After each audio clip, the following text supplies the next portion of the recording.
Muy buenos días, mi nombre es Alan Legarda y hoy vamos a estar revisando una introducción a segunda epístola de Pedro. En esta ocasión vamos a estar viendo un poco el contexto histórico y los temas principales de los que va a hablar Pedro. Pero como siempre vamos a empezar en oración. Señor Padre Celestial, gracias por este tiempo, Señor, gracias por una nueva oportunidad. Te pedimos de que sea de bendición, sea de provecho para nuestro espíritu y que nos ayude a crecer, Señor, en tu palabra y en lo que tienes para nosotros. Te lo pedimos en tu santo nombre, Jesús. Amén y amén. Bueno, lo primero que vamos a revisar es su autor. Quizás es algo obvio, quizás ya todos lo sepamos, pero nunca sobra mencionar y aclarar algunos aspectos acerca de esto. Pedro, también llamado Cefas y Simón, es el apóstol y seguidor de Jesús, y es quien escribe estas dos epístolas que llevan su nombre. Recordemos que el apóstol Pedro fue uno muy especial y que tuvo cierto protagonismo en las historias narradas por los evangelios. Siempre podemos recordar el nombre de Pedro en varias ocasiones, en donde la mayoría de las veces no se decía algo muy bueno de él. Pero tampoco todo era malo, porque también sabemos que él pertenecía al grupo más íntimo de Jesús, ese círculo con 3 de sus discípulos, con Pedro, con Santiago y con Juan. Así que este pudo ver y presenciar algunas cosas que el resto no pudo, y pues sabemos que esto es por la misericordia y por la gracia de Dios. Pero a pesar de todo esto, también sabemos que este hombre era algo impulsivo y también imprudente, que muchas veces parecía que actuaba sin pensar antes de.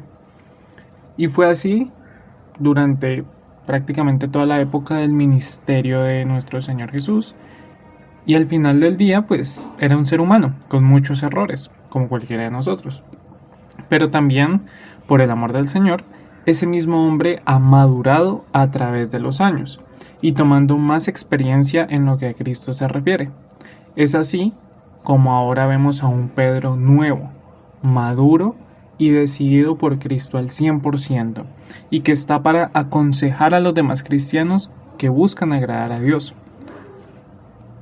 Es tanto así que en el primer versículo podemos leer: Simón Pedro, siervo y apóstol de Jesucristo. Es decir, él reconoce que primero es siervo de Dios y luego un apóstol. Tenía sus pies espirituales bien plantados, él sabía quién era y que era para Cristo.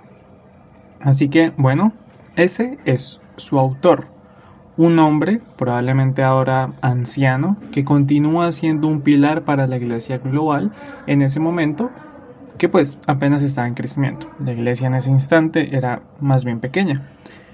Ahora bien, ¿a quién va dirigida esta epístola?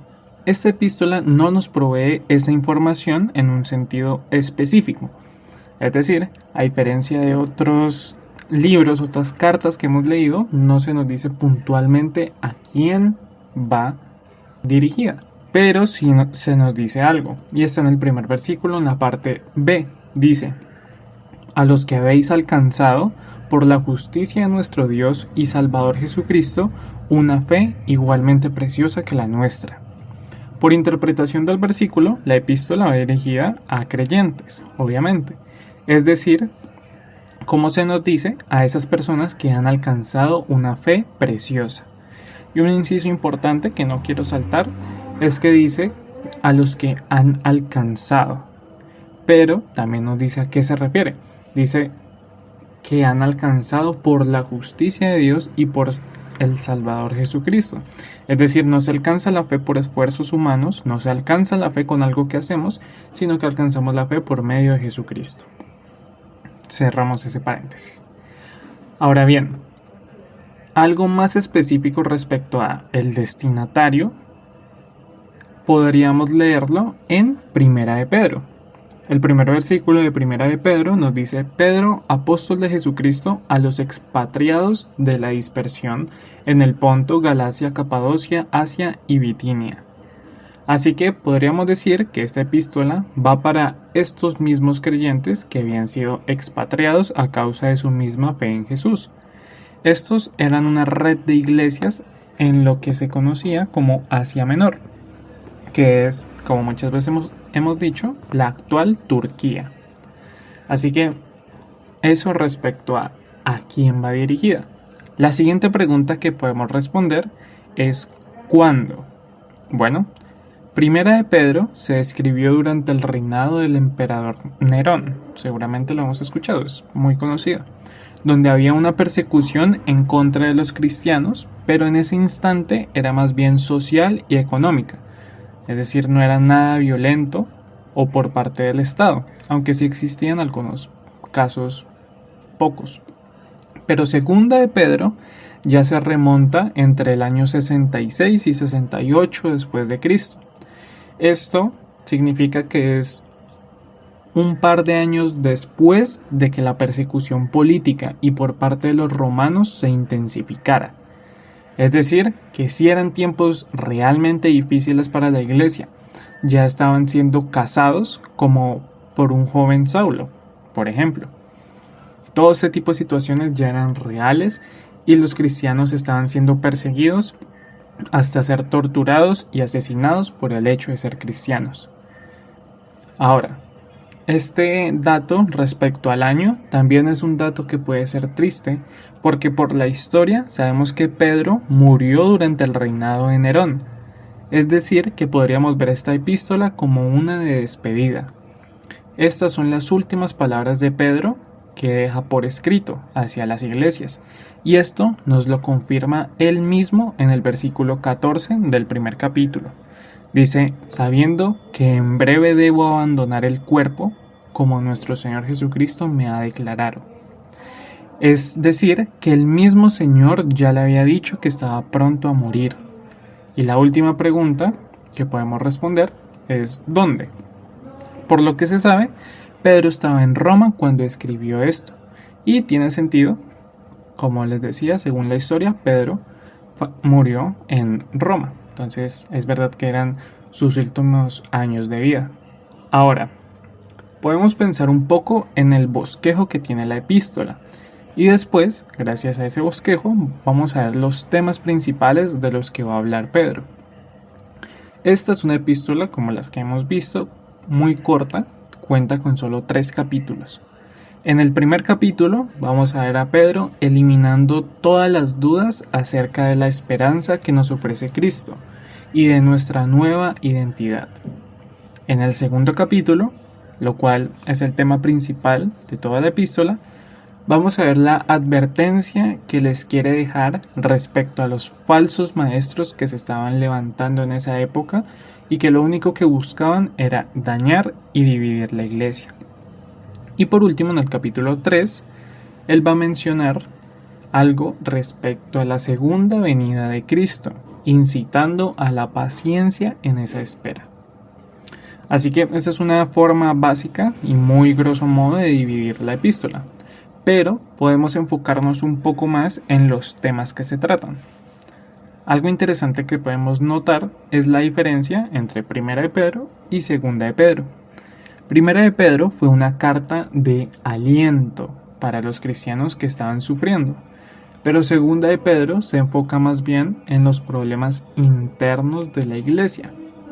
Vemos un poquito más de doctrina, como sabiendo Pedro que los creyentes a los que una vez les escribió para animarlos, ahora son creyentes más maduros que pueden comer sólido y escuchar algo de doctrina, porque la necesitan para no dejarse desviar. Por eso, él empieza recordándoles a los cristianos quiénes son ellos en Cristo y que tenemos la bendición de Dios y, como nos dice el título, somos partícipes de su naturaleza divina.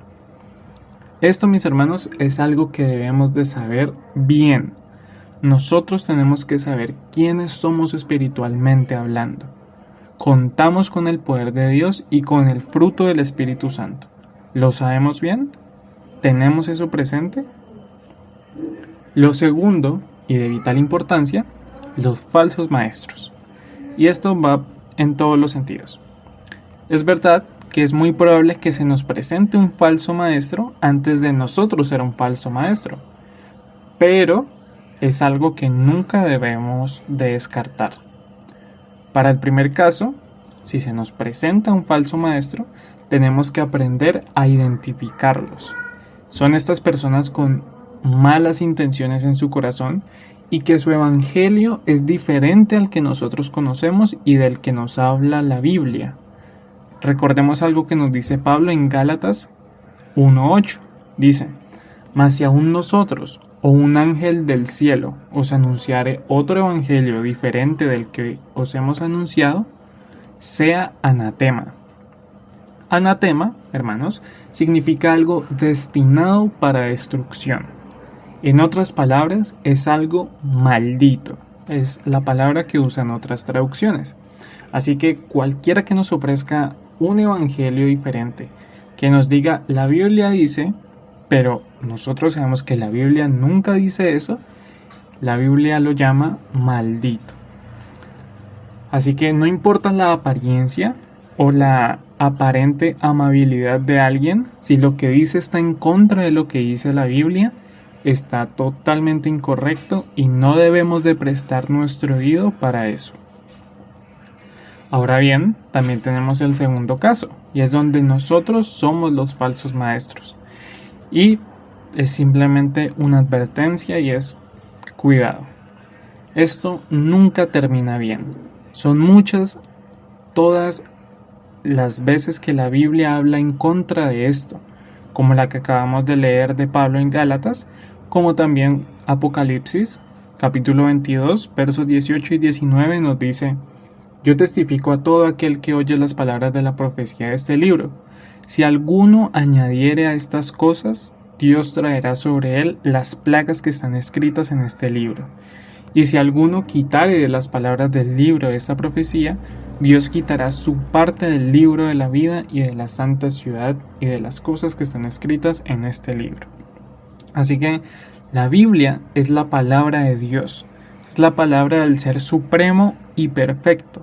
No pretendamos añadirle o quitarle algo, porque nosotros no somos más sabios que Dios. Lo que Él dijo es así y punto. Así es como Él lo quiso. Así que, bueno, hermanos, esto es una breve revisión a el contexto general de la segunda epístola de Pedro. Así que recordemos rápidamente qué vimos. Primero, como Pedro, maduremos. Hagamos que nuestro crecimiento espiritual sea notorio y que seamos mejores que antes. Si bien conocimos a un Pedro imprudente, a un Pedro mucho más carnal en los evangelios, aquí podemos ver a un hombre más maduro y que tiene una evidente madurez espiritual.